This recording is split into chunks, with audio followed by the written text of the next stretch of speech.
Donald Trump, पूरा नाम है डोनाल्ड जे ट्रंप।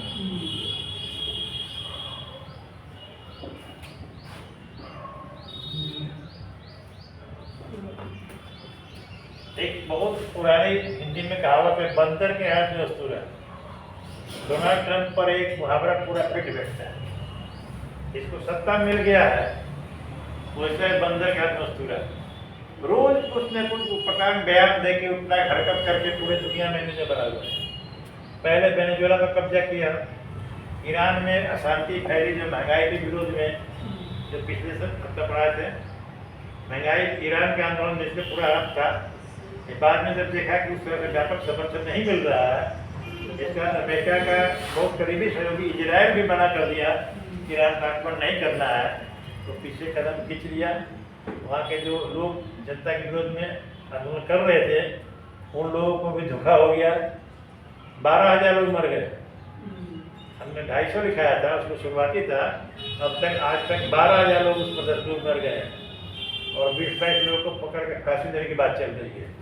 जब ईरानी सरकार कठोर कार्रवाई करने लगी, आक्रामक हो गई और ट्रंप को व्यापक समर्थन नहीं मिला ईरान पर हमला करने के लिए, तो ट्रंप वहाँ पर ढीला पड़ गए और वहाँ के लोगों को उनके हाथ में छोड़ दिए। और ईरान की फिलहाल मामला भी आक्रमण वाली बात अभी नहीं है। इसके बाद वेनेजुएला को शांत कर दिए, ईरान को शांत कर दिए।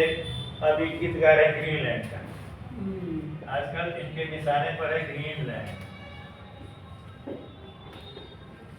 ग्रीनलैंड आर्कटिक और अंटार्कटिक ओशन के बीच में एक टापू है। ग्रीनलैंड से एक क्वेश्चन बहुत हमेशा आता है, ग्रीनलैंड दुनिया का सबसे बड़ा टापू है, biggest island, 2.16 million square kilometre इसका एरिया है।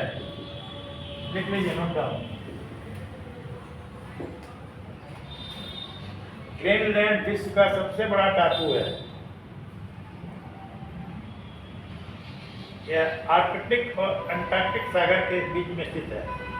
ओशन विश्व का सबसे बड़ा टापू है, आइलैंड।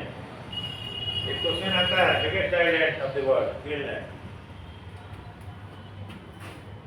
इसका क्षेत्रफल इतना है और आबादी मात्र 57,000 है, ओनली 57,000।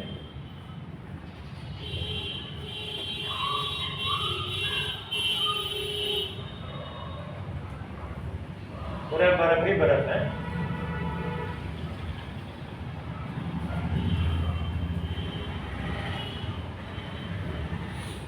इस पर कब्जा करने के लिए अमेरिका बेचैन है, डोनाल्ड ट्रंप बेचैन है। क्यों बेचैन है? इसकी रणनीतिक स्थिति, स्ट्रेटेजिक लोकेशन ऐसी है कि अमेरिका का यहाँ पर एक बेस है, मिलिट्री बेस है पहले से भी, और वो चाहता है पूरे द्वीप को कब्जा कर लिया जाए। एक प्रोग्राम इसका डिफेंस का सेक्टर में गोल्डन डोम,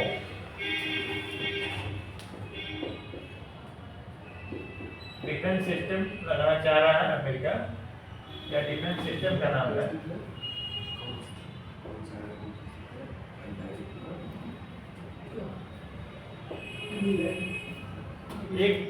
एक प्रणाली है ये, या प्रणाली का रक्षा कवच इजराइल के पास है। रक्षा कवच को आयरन डोम कहते हैं और काफी जगह से उसी के आधार पर उसी से उससे और बड़ा व्यापक रूप में डेनमार्क में गोल्डन डोम बनाना चाहता है। इसका मतलब ये है कि ऐसी एक प्रणाली है कि बाहर से आने वाले किसी भी मिसाइल को नष्ट कर देगा, अपने यहाँ टिकने नहीं देगा। वो हम लोग भी S-400 लिए हैं रशिया से, जो कि ऑपरेशन सिंदूर में उसका कमाल दिखा था। यह बहुत व्यापक रूप में हमारे ग्रीनलैंड में लगाना चाह रहा है। अब सवाल है कि अपने देश में क्यों लगा रहा है, ग्रीनलैंड में क्यों लगा रहा है? ग्रीनलैंड इसलिए लगा रहा है कि अमेरिका के बहुत पहले ही खतरे को समाप्त कर दिया। अमेरिका तो खतरा है ही नहीं। तर्क क्या दे रहा है ट्रंप, इतना बेवकूफिया तर्क है कि यदि हमने यहाँ कब्जा नहीं किया, यहाँ रूस और चीन कब्जा कर लेगा और उसको अपने रक्षा उद्देश्यों के लिए अमेरिका के विरुद्ध में उपयोग कर सकता है। इसलिए उसके पहले हम ही रुक लेते। अब ग्रीनलैंड की वर्तमान स्थिति क्या है? एक स्वायत्त देश है, ऑटोनोमस द्वीप है, यहाँ पर डेनमार्क का कब्जा है, ये डेनमार्क का उपनिवेश है। इस ग्रीनलैंड को यहाँ पर ये डेनमार्क के कब्जे में है। डेनमार्क एक यूरोपीय देश है, इसकी राजधानी है कोपेनहेगन। अब समस्या क्या है कि डेनमार्क यूरोप का देश है और नाटो का मेंबर है। डेनमार्क नाटो का मेंबर है। नाटो एक संगठन है, मिलिट्री अलायंस है, अमेरिका भी है इसमें, यूरोप के देश है। और नाटो का ही झगड़ा यूक्रेन और रूस का है ना। यूक्रेन का डिमांड है, कोशिश है कि नाटो का मेंबर हो जाए। रसिया का पूरा कोशिश है कि रसिया किसी कीमत पर यूक्रेन को नाटो का मेंबर बनने नहीं देना चाहता है। कारण क्या है? रसिया यूक्रेन दोनों पड़ोसी देश है। रसिया यूक्रेन के बहुत सारे एरिया को, क्रीमिया वगैरह को ले चुका है। लड़ाई 3 साल से चल रहा है। यदि यूक्रेन नाटो का मेंबर होता है तो नाटो में एक संधि के क्लोज है, उसमें यह लिखा हुआ है कि नाटो के किसी मित्र देश पर कोई देश आक्रमण करता है तो यह पूरे नाटो पर आक्रमण माना जाएगा और नाटो के सभी देश उस देश से मुकाबला करेंगे। अब परिस्थिति ये हो गई है कि डेनमार्क नाटो का मेंबर है, ग्रीनलैंड पर डेनमार्क का कब्जा है, अमेरिका भी नाटो का मेंबर है और अमेरिका भी इस पर कब्जा करना चाह रहा है। जिस पर अभी डेनमार्क का कब्जा है, तो यानी कि अमेरिका को डेनमार्क से युद्ध लड़ना पड़ेगा। डेनमार्क से लड़ने का मतलब तो नाटो से लड़ना पड़ेगा। मामला उलझा हुआ है। इसलिए अमेरिका धमकी दे रहा है, बार बार टैरिफ, उसका टैरिफ बम में वो पा गया है। जिस देश का गुस्सा हो टैरिफ पहुंचे, टैरिफ बम सब देश पर। अभी डेनमार्क का समर्थन करने वाले 10 यूरोपीय देशों पर अमेरिका 10% एक्स्ट्रा टैरिफ लगा दिया है और कह रहा है कि ग्रीनलैंड के अभियान में यदि जो मेरा विरोध करेगा उसको बाद में जून तक बढ़ा करके टैरिफ को हम 25% कर देंगे। अब संक्षेप में समय टैरिफ होता है। डोनाल्ड ट्रंप जब से राष्ट्रपति बने हैं यह टैरिफ बहुत न्यूज में है। टैरिफ मतलब शुल्क होता है। टैरिफ किसी देश से आयात किए गए सामान पर लगता है। यदि जो देश कोई देश अमेरिका में अपना सामान बेचता है तो अमेरिका उस देश पर टैरिफ लगा है। जैसे भारत पर कितना भी टैरिफ लगा हुआ है? 50% टैरिफ लगा हुआ है। सही बात है। तो धमकी दे रहा है भारत को अमेरिका कि इंडिया हमारे ट्रेड कंडीशंस को नहीं मानता है, व्यापार की शर्तों को नहीं मानता है, तो भारत पर 500% तक टैरिफ लगा सकते हैं। धमकी दे रहा है। अमेरिका का पूरा रणनीति क्या है कि भारत के कृषि और डेयरी सेक्टर को एंट्री के लिए खोल दिया जाए। अमेरिका में डेयरी और कृषि का क्षेत्र बहुत ज़्यादा विकसित है। वहाँ वो लोग अपना मार्केट खोज रहा है। इंडिया बहुत बड़ा मार्केट है, इंडिया में बहुत ज़्यादा खपत होगा। तो भारत के लोगों का अभी भी ग्रामीण अर्थव्यवस्था का मूल आधार कृषि और डेयरी ही है। खेती और पशुपालन के क्षेत्र में अमेरिका को एंट्री मिलता है तो अमेरिका की बहुत बड़ी बड़ी बहुराष्ट्रीय कंपनियां अमूल डेयरी तक को बर्बाद कर देगी। यहाँ डंप कर देगी। शुरू में बहुत सस्ते दूध मिलेंगे, चीज़ बटर पनीर बहुत सस्ते मिलेंगे। शुरू में बड़ा अच्छा रहेगा, बड़ी सस्ता मिल रहा है। धीरे धीरे क्या हो जाएगा, जितने भी लोकल कोऑपरेटिव से दूध वाले वो सब दूध वाले कोऑपरेटिव को खरीद लेगा वो और अपने कब्जे में कर लेगा। और जब यह सब समाप्त हो जाएगा डेयरी उद्योग, तो अपना मनमाना काम शुरू कर देगा, बेचना, फिर महंगा कर देगा। उदाहरण पिज्जा, जितना डोमिनोज, KFC का स्टॉल है, ये सब जितने बड़े बड़े फूड स्टॉल्स आते हैं सब विदेशी कंपनियां हैं। आज पिज्जा का दाम कौन डिसाइड करता है? तो कंपनी ना। उनके बाजार में कोई भारतीय कंपनी टिकता है? नहीं टिकता है। भारत की जो बड़ी बड़ी कंपनी, वो भी अमेरिका के, यूरोप की बड़ी बड़ी कंपनी से नहीं टिक पाता है। वो बहुत बड़ी कंपनियां होती हैं। इसी तरह कृषि के क्षेत्र में, कृषि के मॉडिफाइड जीन्स होते हैं, सीड्स होते हैं। वो एक बार अनाज जो किसान अभी क्या करता है, खेती करता है और कुछ अनाज बचा के बीच पे रख लेता है, वो जो मॉडिफाइड सीड्स होंगे वो आगे यूज के लिए नहीं होंगे, हर साल नया बीज खरीदना पड़ेगा। यानी खेती और डेयरी में घुस करके अमेरिका चाहता है भारत को बर्बाद करना। हम लोग पूरी तरह फूड्स और डेयरी पर निर्भर हो जाएंगे उस पर। और भी एक समस्या है, अमेरिका में पशुओं को मांसाहार खिलाया जाता है। हम लोग गाय को माता मानते हैं, पवित्र मानते हैं, लेकिन वो जो पशु चारा होता है उसमें नॉन वेज आइटम्स रहते हैं, हड्डियों का चूरा चर्बी मिला करके वो फूड कैटल फूड बनता है, पशु चारा बनता है, खिलाते हैं। हम लोग धार्मिक मान्यताओं के लिए भी गलत है ना, हम लोग उस वहाँ के दूध पनीर बटर को लेकर पूजा पाठ कर सकते हैं, खा पी सकते हैं, नहीं क्या?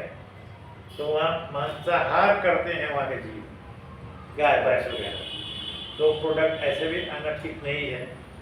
अमेरिका और इंडिया में झगड़ा व्यापार सबका ही है, और अमेरिका गुस्सा इंडिया पर इसीलिए है। बाकी सब बातें बहानाबाजी है।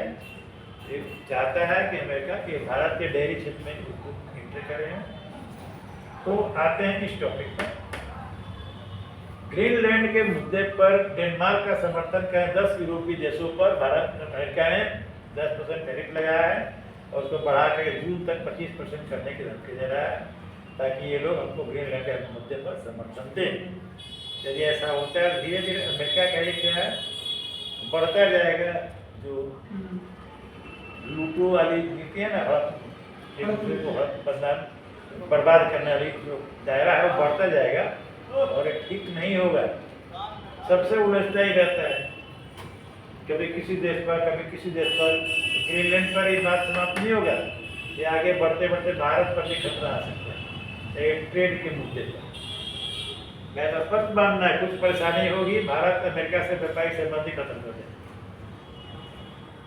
अमेरिका में बाकी देश में भेजेंगे। सामान जब भारत का जाएगा, जैसे मान लीजिए 100 रुपये का सामान गया, 50% टैरिफ जोड़ दीजिए, ये हो जाएगा 150 का। जो व्यापारी इंडियन सामान 150 में खरीदेगा तो कम से कम 200-250 बेचेगा, और वहाँ का जो पूरी चीज बनाने वाला 70-80 रुपये में ले लेगा, इसका सामान कौन देगा? तो ऐसे भारत का मार्केट खत्म हो जाएगा।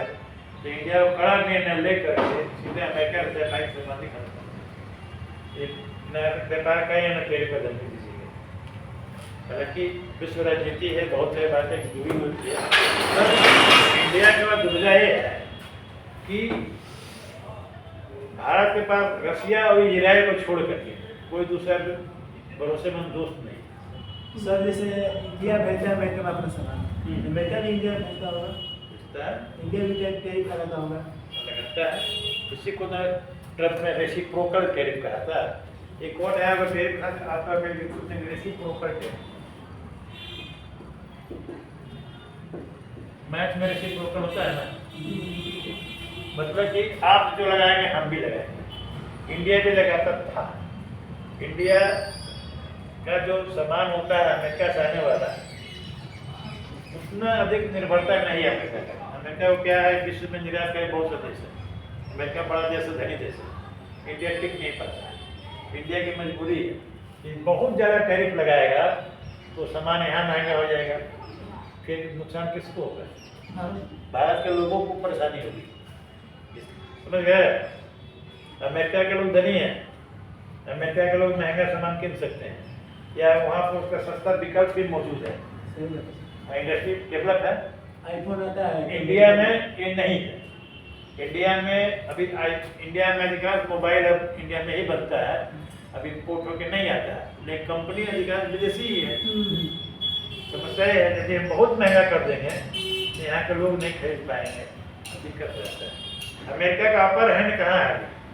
अमेरिका क्यों जीत जा रहा सब देश से? उसके बाद इंटरनेट की शक्ति।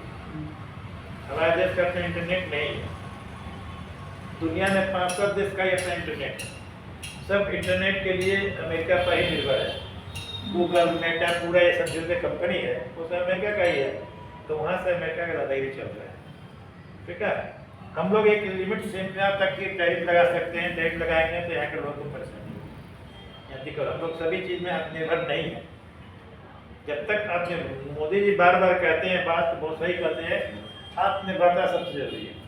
हम आत्मनिर्भर हो जाएंगे तो दुनिया के सब को नहीं मानेंगे। आत्मनिर्भरता एक बहुत दूर है, इसलिए थोड़ा मजबूरी आती है। ये भी टॉपिक समाप्त हो गया है।